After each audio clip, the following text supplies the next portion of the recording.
So this printer came in for a transmission oil change. On the way down here, it ran into some issues. Transmission went into limp mode. It stopped shifting correctly. So, well, actually, stopped shifting. These lights came on. This brake light came on, ABS light came on, traction light came on, and just the regular light. So the codes present on this car, which is a 2012 Mercedes Sprinter that I'm currently testing, one of the codes is for driver seatbelt buckle switch. Very common code if you try to get rid of your seatbelt type of noise when it makes when you unplug it or try to remove the seat. I'm going to erase this code. The code is erasing.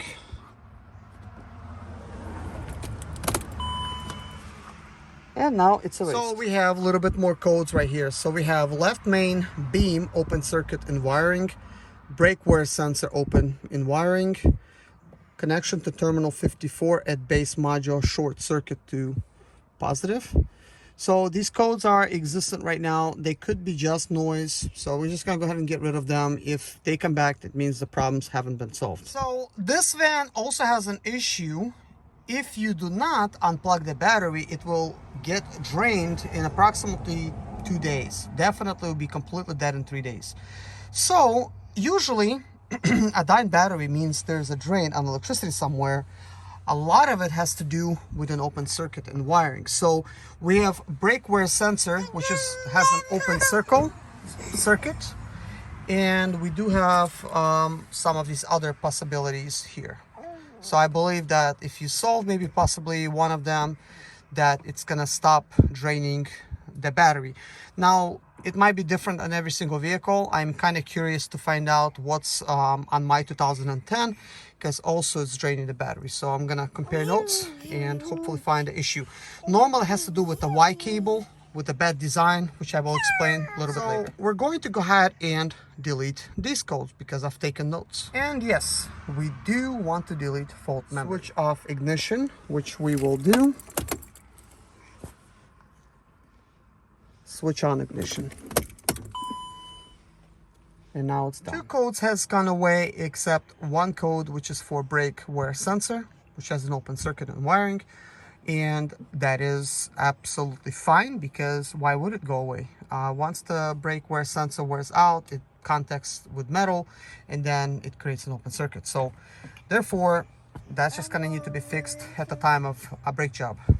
Not a huge issue, but if it's draining the battery in this vehicle, it can be a problem. We also have a problem with the instrument cluster where it's not showing how fast we're going. So we're gonna check this code out. There is no faults that can be detected with the instrument cluster, which is a good thing, because I'm suspecting the reason that the speedometer is not working is due to the fact that the transmission speed sensor is dirty. It cannot detect how fast it's going. Therefore, this van is actually in for a transmission job.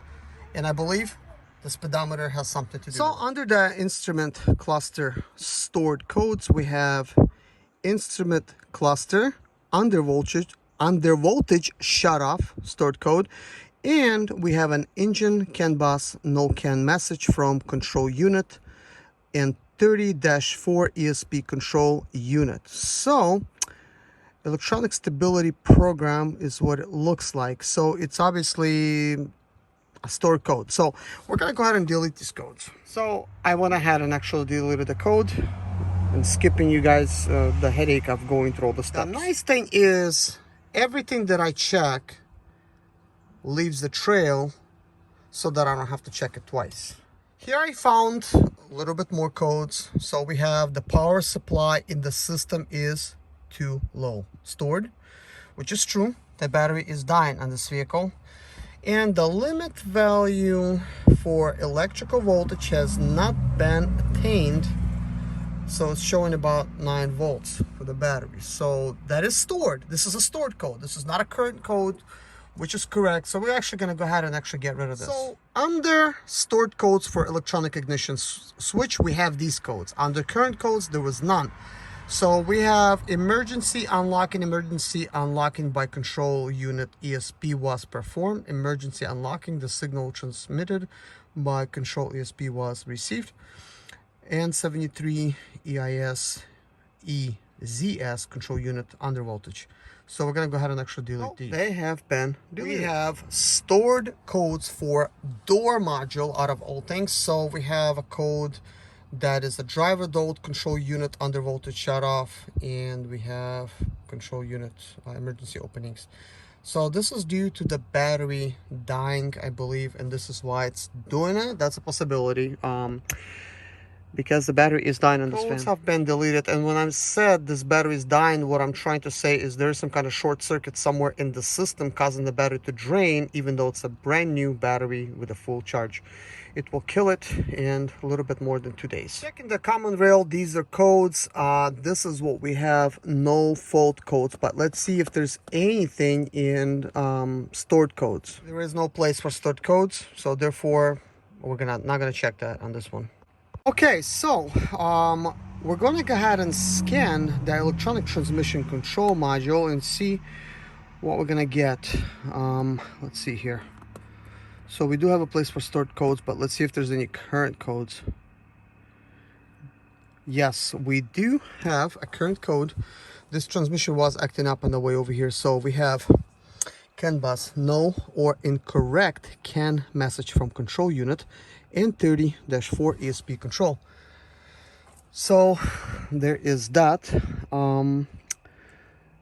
So let's go ahead and actually just exit out for now and see what we have in stored codes.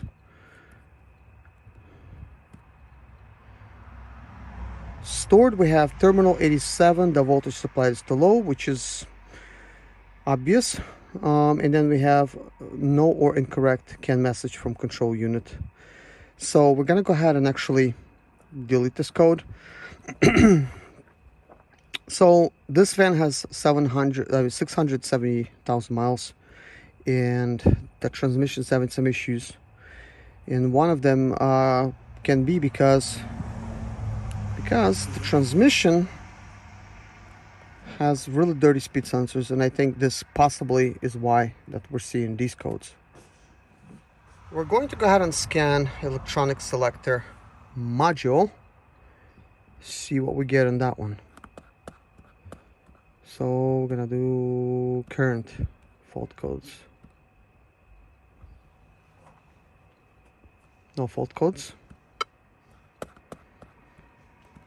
Stored fault codes. Yes, we have under voltage, which is obvious, and then we have no or incorrect CAN message from control unit and 30. So basically similar type of thing. So we're gonna go ahead and actually delete these type of codes. And let's see, I'm gonna go to current and do all that stuff too. So we're gonna go ahead and delete this one as well, because when it leaves my shop, it's not gonna have any of these issues. I mean, this is not why it's here, but partly the things that I'm working on has to do with some of these codes. So this has to do with AC system. So let me just use the proper wording, I guess. Let's go back. So KLA, automatic air conditioning. So when we look at the stored codes, we have component interior temperature sensor is defective, and we're gonna go ahead and actually delete that. So maybe it's gonna come back. Obviously, I mean, it was defective, it should come back.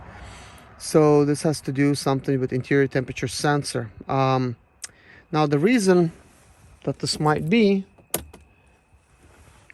is because it's probably showing incorrect temperature for the interior on the dash. So that is that. Not a huge problem, but next I'm gonna go ahead and scan the steering column module and see what we have for current codes.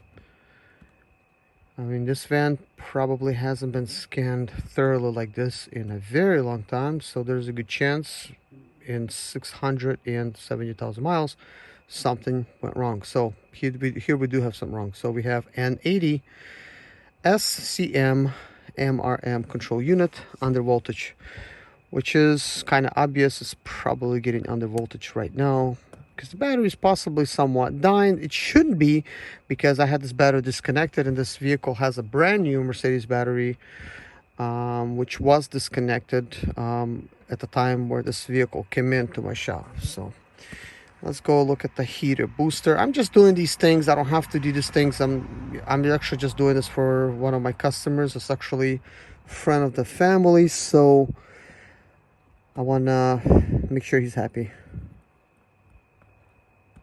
So I'm basically doing some things that I'm not charging for. I'm just basically helping him out. The main thing is the transmission. So there's nothing there. Tire pressure monitor doesn't matter, so we have radio, sound, everything's good there. Well, let's go ahead and start this van up. It came with bunch of codes, and looks like we have an issue where that brake light comes on, SRS comes on, that triangle comes on. So what do we have here? Let's take a look at it again and go through some of these type of things.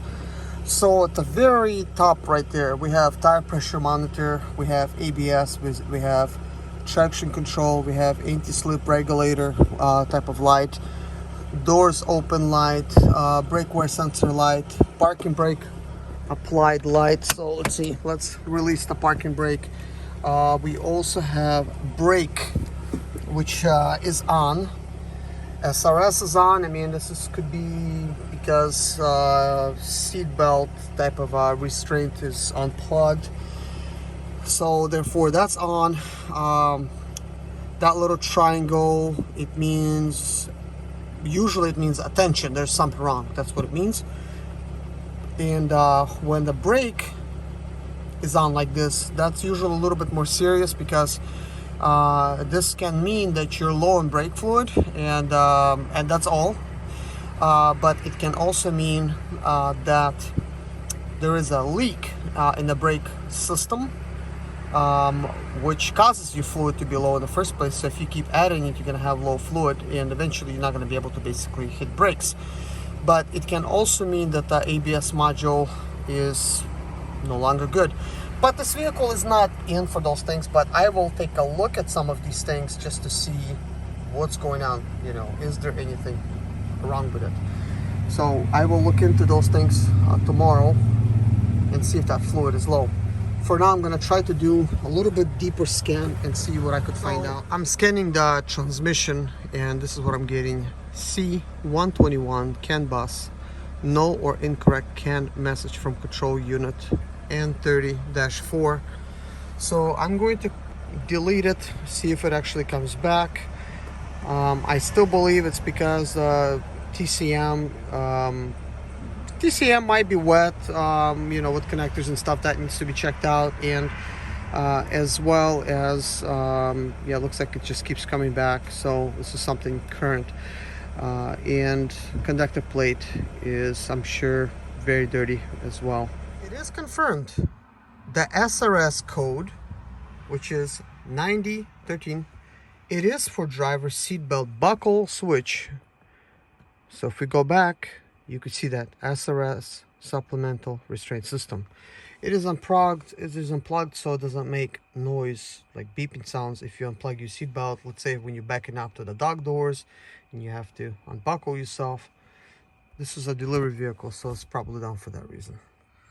So I decided to actually check the brake level, and if you could see, this is where the level is in the brake fluid. So that means it is not losing brake fluid. It's got enough brake fluid, therefore no fluid needs to be added, but the brake light is on. So what does that actually mean? Well, it can mean a couple things. One of them, the transmission is having some issues, and it might have a way to indicate to keep you from driving, is to display another type of warning, like a brake. So it's like, brake, stop driving, don't go anywhere. It can be due to the fact that the transmission is actually having that type of issue. As a matter of fact, this van came to a stop and stopped driving, you know, at a truck stop. It was not moving forward or in reverse. But I already experienced this in the past, so I told my customer to wait there about 10-15 minutes, try it again. That actually helped, but we did try it in 5 minutes. It was still not moving. Tried it in 10. In about 15 minutes, the van was able to actually move and get to my shop. But it was only driving 35 miles an hour because it's also in limp mode. It actually just triggered limp mode, and that limp mode basically caused this vehicle to drive about 35 miles an hour because he's probably in second gear. Transmission is no longer shifting. So this is why it might be displaying this brake. It's like, stop driving, don't go anywhere. Like, you're not supposed to, go to the dealer, get service done. It's kind of like that. Limp mode, that's what it's for, to limp you home or limp you to a shop. It can also mean that ABS module is no longer working. I mean, that would explain all of the lights on dash, for the ABS, ESP, and traction control lights, that is basically the system is no longer working.